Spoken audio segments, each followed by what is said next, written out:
Doctor ortho Ayurvedic oil और capsule, अब दर्द भी घुटने टेकेगा। रायपुर में निकली भगवान जगन्नाथ की रथ यात्रा। सीएम विष्णुदेव साय ने की छेर पहरा की रस्म। राज्यपाल डेका हुए शामिल।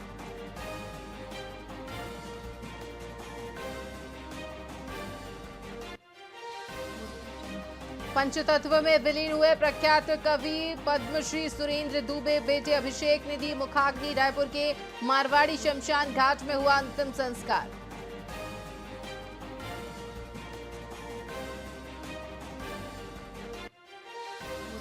छत्तीसगढ़ के 3 जिलों में हैवी रेन का अलर्ट जारी। 24 से अधिक जिलों में बरसा पानी। बारिश से कई इलाकों में जलभराव की स्थिति।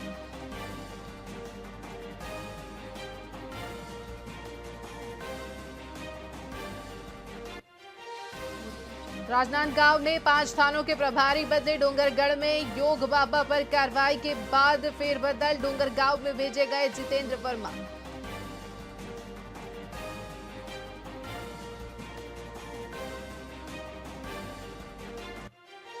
सुकमा, दंतेवाड़ा, बीजापुर जिलों को मिलेगी रेल कनेक्टिविटी। केंद्र सरकार ने कोटा गुड़ेम से किरंदुल तक रेल संपर्क को दी मंजूरी। रेल परियोजना से सामाजिक आर्थिक विकास को बल।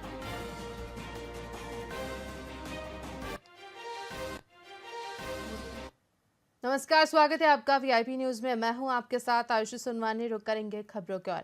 बिलासपुर में विधायक अमर अग्रवाल ने जगमल चौक में मूक बधिर और मंद बुद्धि दिव्यांग बच्चों के लिए विशेष स्कूल का शुभारंभ किया, जिसमें 1ली से 8वीं तक करीब 150 बच्चे निःशुल्क पढ़ाई कर सकेंगे। इस अवसर पर बच्चों को स्कूल बैग वितरित किए गए। साथ ही कार्यक्रम में कलेक्टर संजय अग्रवाल, श्रद्धा मैथ्यू समेत कई समाज सेवी, शिक्षक, पालक और गणमान्य नागरिक मौजूद रहे।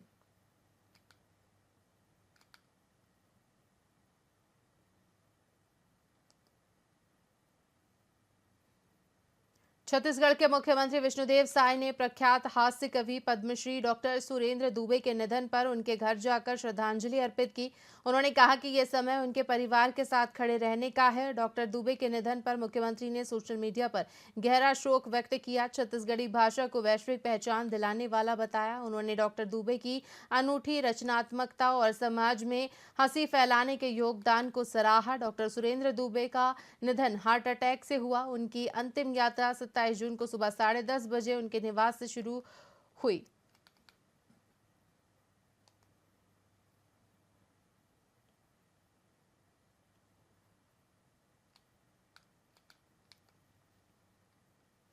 बाघ नदी थाना अंतर्गत ग्राम चिरचारी में कारिका सूचना पटल गिरने से एक 5 वर्षीय मासूम युवांश की मौत हो गई। यह घटना तब घटी जब गांव के बच्चे खेल रहे थे और अचानक सूचना पटल उन पर गिर गया। उस घटना को प्रमुखता से दिखाने के बाद कलेक्टर डॉक्टर सर्वे नरेंद्र भूरे ने ज्वाइंट कलेक्टर सरस्वती बंजारी की अध्यक्षता में 3 सदस्यीय जांच टीम बनाई। इस टीम में पीडब्ल्यूडी और जिला पंचायत के अधिकारी शामिल हैं, जो 1 सप्ताह में अपनी रिपोर्ट कलेक्टर को सौंपेंगे। जानकारी अनुसार ये निर्माण कार्य पूर्व सरपंच सारिका मनीष जैन के समय में स्वीकृत हुआ था, जिसमें 1,67,000 रुपए की राशि आवंटित की गई थी। आरोप है कि पूर्व सरपंच ने निर्माण कार्य में जमकर भ्रष्टाचार किया और सूचना पटल का निर्माण बिना उचित मानकों के किया गया, जिससे यह दुर्घटना घटी। मासूम युवांश के परिजनों ने प्रशासन से इंसाफ की मांग की है और दोषियों के खिलाफ कड़ी कार्रवाई की मांग की।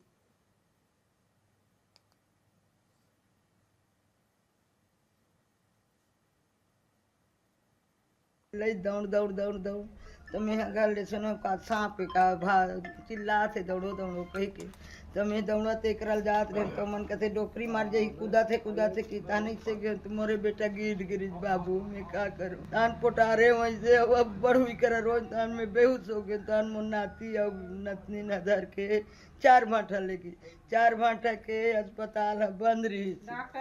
हाँ वो दिन पूरा बंद रही से इतवार के दिन तान वहाँ ले प्राइवेट खोले रहते छोटे मोटे डॉक्टर ते कर लेगी सोई मुनाती है तो वो केस में नहीं कर सकूँ भाई नान गाँव ले जातन तुरंत गाड़ी उनसे कहे चलानी न तुरंत गाड़ी में नान गाँव ले गए बाबू तो लोग जाके नहीं वहाँ गीस का अस्पताल इतनी जानो कथे तोर बच्चा नहीं है किसानों कर मामा हुई कर हुई सब अब बड़े करीज बाबू का कर भी क्या नाम है आपके? मुन्नर बदिया भाई नाम है बाबू मैं का निर्माण कार्य सोसाइटी के अंदर हुआ था और वो किसानों को पानी की व्यवस्था के लिए बोर का स्वीकृति पूर्व में हुआ था। ये निर्माण काम पूर्व में स्वीकृत था, इसलिए पूर्व सरपंच सारिका जैन द्वारा निर्माण कार्य किया गया था। और अभी जो वहाँ पे सूचना पटल जो बनाया गया था वो कहना चाहिए सही ढंग से नहीं बनाया गया था। वो 9 इंच दीवार में बनाया जाता है और वो पार्टीशन दीवार में बनाया गया था। इसी कारण वो भर कर जो सूचना पटल है वो गिर गया। इसमें दबने से एक बच्चे की मौत भी हुई है और हाँ। उसके बाद बताया प्रशासन ने इसमें जांच टीम भी बैठाई है। हाँ, कलेक्टर साहब के द्वारा 3 सदस्य जांच कमेटी का गठन किया गया है और उनके द्वारा भी अभी कहना चाहिए उस संबंध में जांच प्रक्रिया जारी है। सूचना बोर्ड काय का लगा था?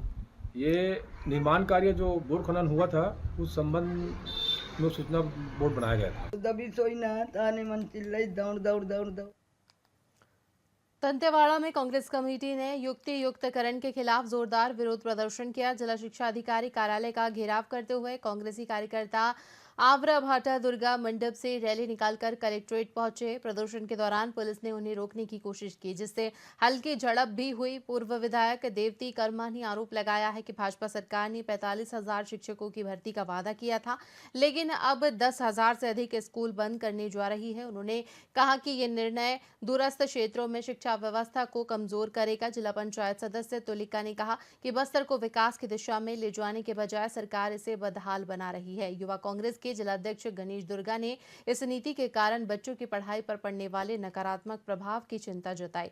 प्रदर्शन में सैकड़ों कांग्रेसी कार्यकर्ता शामिल हुए। देश में ट्रिपल इंजन की सरकार बनी है। पूरा भारत देश आप देख रहे हैं, भारत देश के सभी लोग परेशान हैं। और वहीं हमारे छत्तीसगढ़ प्रदेश की बात करेंगे, जब से भारतीय जनता पार्टी की सरकार बनी है लगातार हर वर्ग के लोग परेशान हुए हैं। चाहे वो हम किसानों की बात करेंगे या हम युवाओं की, बेरोजगारों की बात करेंगे। महिलाएं भी पूरे प्रदेश में सुरक्षित नहीं है। कहीं ना कहीं लगातार उन लोगों के साथ मतलब बलात्कार हो रहा है, अपराध हो रहे हैं, बहुत सारी घटनाएं घट रही हैं, उसमें भी कोई कार्रवाई नहीं हो रही है। और हम कहें अब आए तो शिक्षा की बात, जो शिक्षा का जो व्यवस्था है वो बदहाल चल रहा है।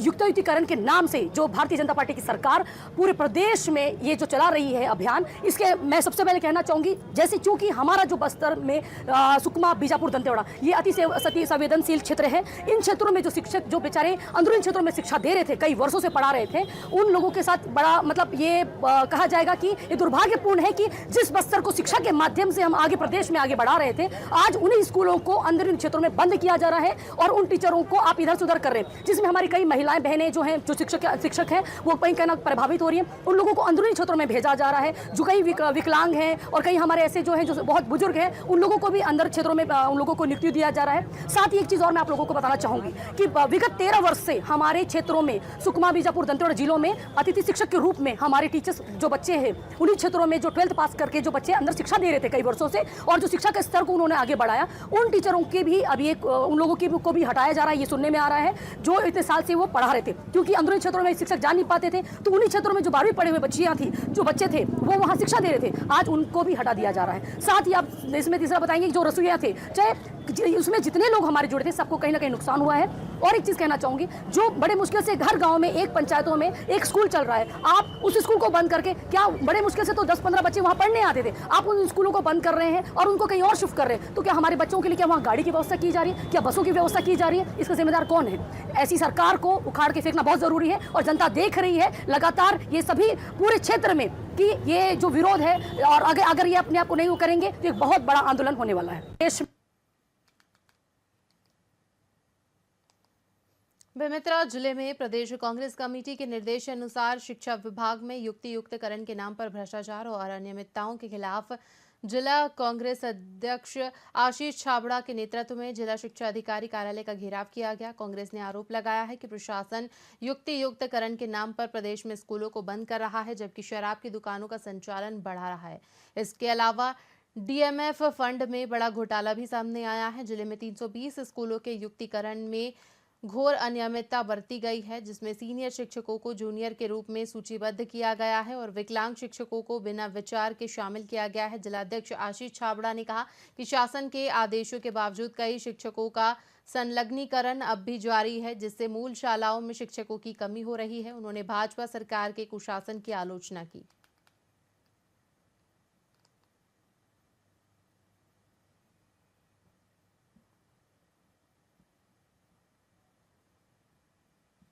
छत्तीसगढ़ प्रदेश कांग्रेस कमेटी के निर्देश पर जिला कांग्रेस कमेटी के माध्यम से जिले के पूरे कांग्रेस जन आज आके डीओ कार्यालय का घेराव किए हैं। उसमें जो हमारी पहली मांग है, युक्तिकरण को सरकार तत्काल बंद करे। स्कूल जो बंद करने का काम कर रही है, उससे कई लोगों के रोजगार के संकट आने वाले हैं। बल्कि सरकार ने तो नए भर्तियों के बारे में कहा था और यहाँ तो स्कूल बंद करने का काम भारतीय जनता पार्टी की सरकार षड्यंत्र पूर्वक कर रही है। और ये जो आप डीओ कार्यालय देख रहे हैं ना, ये बेमेतरा के भ्रष्टाचार की जीती जाती इमारत है। सबसे बड़ा भ्रष्टाचार पूरे बेमेतरा जिले का इस डीओ कार्यालय में हुआ है।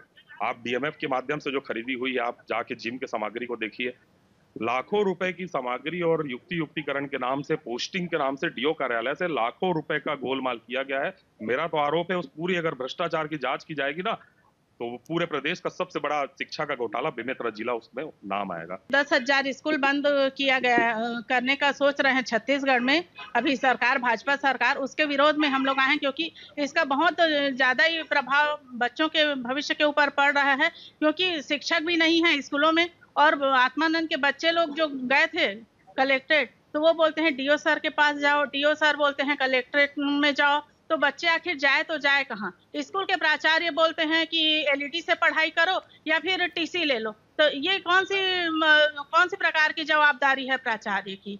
बच्चे का भविष्य तो अधर में लटक गया है कुल मिला के। भाजपा सरकार बिल्कुल भी ध्यान नहीं दे रही है। वो केवल फीता काटने, इनॉग्रेशन में ही ध्यान दे रही है, बच्चों के भविष्य के साथ खिलवाड़ कर रही है। वहीं कलेक्ट्रेट वाइन शॉप का निरीक्षण करने जाते हैं, तो वो इस बात का निरीक्षण क्यों नहीं करते कि बच्चों के भविष्य के साथ खिलवाड़ हो रहा है स्कूल बंद करके? इसके लिए वो निरीक्षण क्यों नहीं करते हैं? जिला कांग्रेस कमेटी के द्वारा आज शिक्षा विभाग से जुड़े विभिन्न मुद्दों को लेकर ज्ञापन दिया गया है।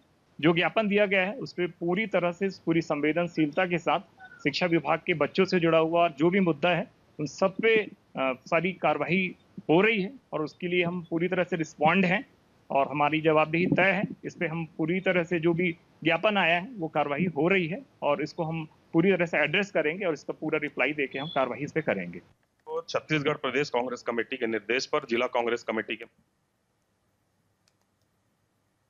छत्तीसगढ़ प्रधानमंत्री आवास योजना की किस्त के पैसों को लेकर हुए विवाद में एक भाई ने अपने ही छोटे भाई की टांगी से हमला कर हत्या कर दी। घटना की जानकारी प्रार्थी मनोहर दास महंत ने पुलिस को दी, जिसके बाद मौके पर पहुंची पुलिस ने शव को कब्जे में लेकर जांच शुरू कर दी है।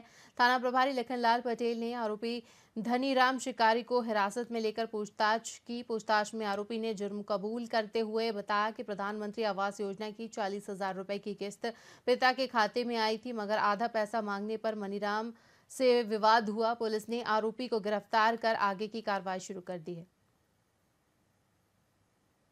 थाना बाराद्वार के कलसरा ग्राम से एक सूचना आई थी कि दो सगे भाइयों के बीच पैसे के बंटवारे को लेकर के एक गंभीर घटना कारित हुई है, जिसमें एक भाई की मृत्यु हुई है। जिससे मामला ये स्पष्ट हुआ कि अकलसरा निवासी मनीराम, जिसके साथ वो अपने पिताजी का पालन पोषण करता था, और उसका भाई धनीराम जो कि अलग से रहता था, पिताजी के नाम से प्रधानमंत्री आवास योजना का जो राशि स्वीकृत हुआ था, इसके बंटवारे को लेकर के दोनों भाइयों के मध्य कल विवाद हुआ था। और इस विवाद के दौरान परिवार के सामने ही दोनों भाइयों में से मनीराम को उसके भाई धनीराम ने टंगिया के पासे से सिर पर वार किया और शरीर के कई हिस्से में गंभीर चोट कारित किया था। इस आधार पर उसकी मृत्यु हो गई थी।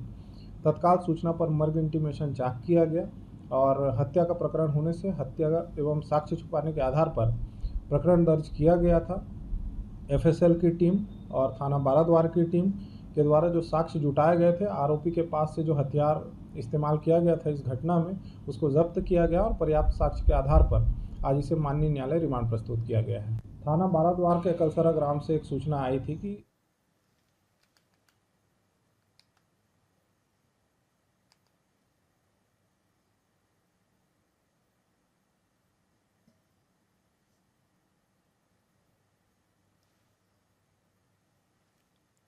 भगवान जगन्नाथ की भव्य शोभा यात्रा आषाढ़ शुक्ल द्वितीया के अवसर पर बड़ी धूमधाम से निकाली गई। ये यात्रा उड़ीसा के श्री जगन्नाथपुरी की परंपरा का हिस्सा है और सैकड़ों वर्षों से मनाई जा रही है। राजनांदगांव की गांधी चौक स्थित प्राचीन मंदिर से यात्रा का आयोजन किया गया। सुबह 8 बजे भगवान जगन्नाथ, बलभद्र और सुभद्रा का विशेष पूजन किया गया। भक्तों ने रथ की रस्सी को हजारों की संख्या में खींचा, जिससे भक्ति का माहौल बना रहा। यात्रा में विभिन्न भजन मंडलियों ने सुमधुर भजनों की प्रस्तुति दी, जबकि भक्त ढोल नगाड़ों की थाप पर नृत्य करते रहे। शोभा यात्रा जूनी हटरी स्थित श्री राम जानकी मंदिर पहुंची, जहां पारंपरिक स्वागत समारोह आयोजित किया गया। भगवान जगन्नाथ आषाढ़ शुक्ल की एकादशी तक इसी मंदिर में भक्तों को दर्शन देंगे। में सावन महीने की शुरुआत हुई है। हर वर्ष की तरह इस वर्ष भी महाकाल सेना के द्वारा जो है तैयारियों को लेकर बैठक की गई थी। राजेश्वर महाकाल मंदिर महाकाल सेना की जो सावन में चंद्रमलेश्वर महाकाल के रूप में जगन्नाथ जी का आज रथ यात्रा निकाली गई है, जो कि पूरे शहर में भ्रमण करके वापस अपने स्थान पर आएगी। और यहाँ पे शाम को भंडारा का कार्यक्रम किया गया है घासी घसिया समाज के द्वारा। कहाँ से निकला जगन्नाथ यात्रा? जगन्नाथ रथ यात्रा लालबाग प्रभात नगर से निकली हुई है। शक्ति राज परिवार के बीच चल रहा घरेलू विवाद अब गंभीर रूप ले चुका है। बुधवार को राजमहल में एक भयावह घटना हुई, जब 20 से 25 लोग लाठी डंडे और हथियारों के साथ घुस आए। उन्होंने राजा धर्मेंद्र सिंह की पत्नी और उनके कर्मचारियों पर हमला कर उन्हें महल से बाहर निकाल दिया। इस मामले में पुलिस ने 6 आरोपियों को गिरफ्तार कर लिया है, जबकि मुख्य आरोपी कांग्रेसी नेता राजेश शर्मा, अमन जोशी और राजकुमार फरार हैं। पुलिस ने उन पर मारपीट, लूट और अन्य गंभीर धाराओं के तहत मामला दर्ज कर लिया है। पुलिस ने आरोपियों के कब्जे से घटना में प्रयुक्त हथियार भी बरामद कर लिए हैं। इस घटना ने क्षेत्र में सुरक्षा चिंताओं को बढ़ा दिया है और स्थानीय लोगों में भय का माहौल बना हुआ है। पुलिस मामले की जांच कर रही है।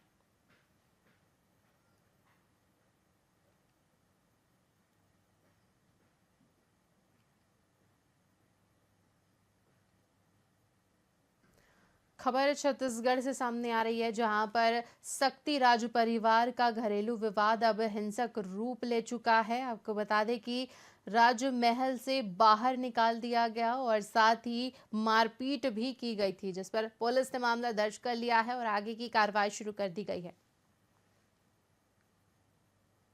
थाना शक्ति में एक सूचना प्राप्त हुई है कि 25 तारीख को दोपहर में शक्ति निवासी राजेश शर्मा, अमन जोशी, राजकुमार अग्रवाल अपने साथ कुछ लड़के जो कि 15 से 20 लोग थे, इन लोगों को लेकर के अनाधिकृत रूप से महल में प्रवेश किए थे। इस दरमियान वे लोग लाठी, डंडा, हथौड़े, टांगी इत्यादि से लैस थे और इन लोगों ने मुख्य दरवाजे का ताले को भी तोड़ा था और अंदर महल में प्रवेश किए थे। इनका उद्देश्य ये था, जो इन लोगों ने योजना बनाया था कि महल में जो भी लोग हैं उनको पीटना है, उनको बाहर निकालना है और महल में तोड़फोड़ करना है। उस उद्देश्य से इन लोग घुसे थे और जो पीड़िता है उनके कमरे में अमन जोशी कुछ लड़कों के साथ गए, उनके साथ महिला मर्यादा के विपरीत उनसे छेड़छाड़ किया। चूँकि उनके पति उपस्थित नहीं थे, थाना